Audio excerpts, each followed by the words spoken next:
Hey everyone, my name is Sean Cecil from the Oculus Institute, and today we're going to talk about the relation of neurohormones to motivation. Okay, so this is the fifth video in the series on motivation, and today we're moving beyond the psychological theory of motivation, which is about, how much you want the outcome, how much you believe in the path, and how much you believe in yourself and your ability to walk that path and get to that outcome. Let's assume that's all good, right? I've still seen cases where people, believe in themselves, believe in the path, want the outcome, but they sit down to do something and they just stare at the computer and they can't do anything, right? What's going on there? Well, one thing that can be happening is something that I call neurochemical resistance. So when you accumulate a certain amount of the stress hormone, which is called cortisol, and you don't have enough of the other, let's call them positive or happiness types of neurohormones in your system, then what that's going to do is that's going to create this kind of freeze reaction in the brain where it just can't really function, especially when it comes to creativity and divergent thinking. It goes down orders of magnitude when cortisol is elevated. So how do you deal with this? Well, first of all, is if at all possible, you want to reduce the amount of psychological stress you're experiencing. Because obviously the main factor in this whole thing is this over accumulation of cortisol.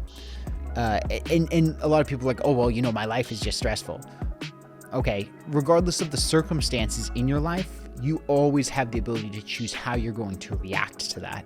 So Epictetus talked about the dichotomy of control. There are things that you can control, there are things that you can't control.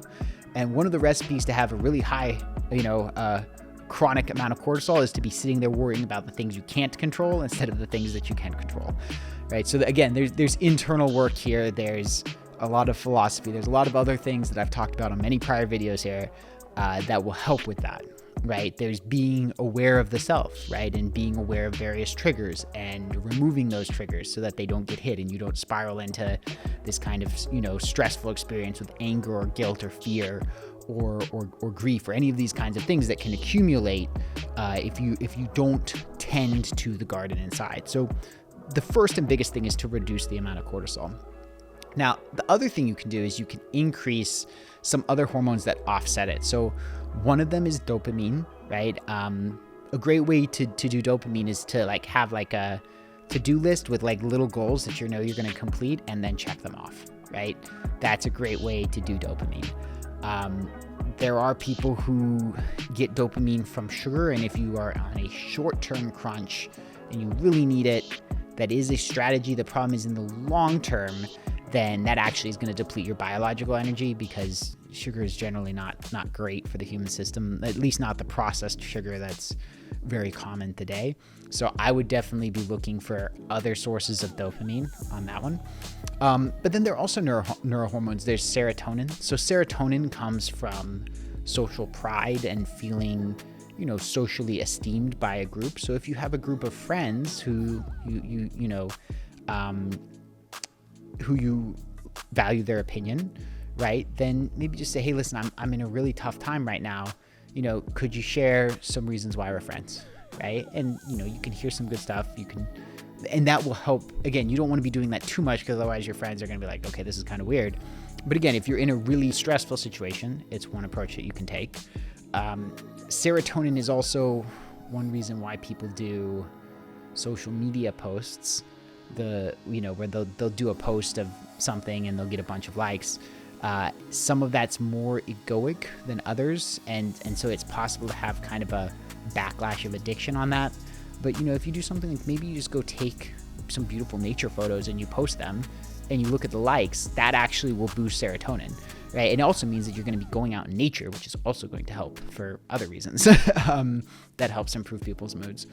Perhaps some of the most ecological or responsible ones to target would be things like oxytocin.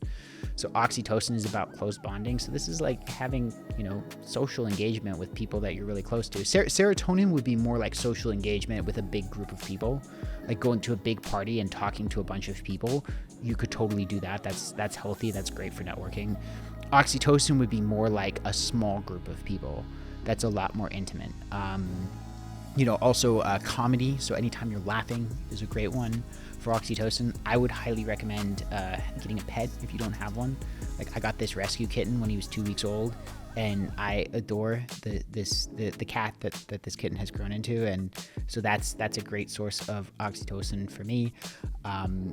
If you are in a relationship or it is otherwise responsible, right? Sex is a great source of oxytocin, so don't rule that one out.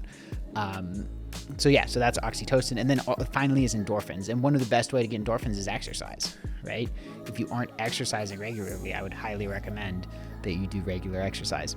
So all of those things can be used to help offset cortisol as well. So you want to lower the cortisol by lowering the stress, by unwiring the triggers, by not getting caught up in, stressing about stuff you can't control. And then you want to boost the dopamine, serotonin, oxytocin, and endorphins. With that said, we will wrap up on the last video on motivation by talking about biological stress and biohacking. Hey everyone, I hope you enjoyed this video. If there's something that resonated with you, maybe a new connection that you made or some information that shifted your perspective, if you found value here, then I want to give you one last gift. So I've put together a free diagnostic that I call a checkup with the career doctor. Short list of questions, and as you answer them, it's going to give you a readout of where you stand on the important metrics of career fulfillment, right? How happy are you with your job and how good a fit is it, right? Financial success, which we all know, and then internal alignment, which is your level of inner peace and the inner resources that you have to bring to creating the life that you want.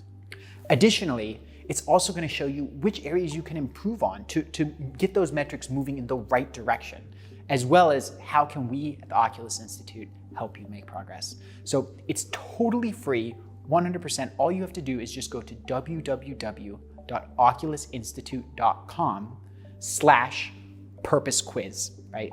No spaces, no dashes, just oculusinstitute.com. That's OCULUSINSTITUTE.com/purpose quiz. And you can take it totally for free. You'll get a free report sent to you. And then at the end, it will give you some next steps of what you can do to reach out so that we can help you create the career of your dreams.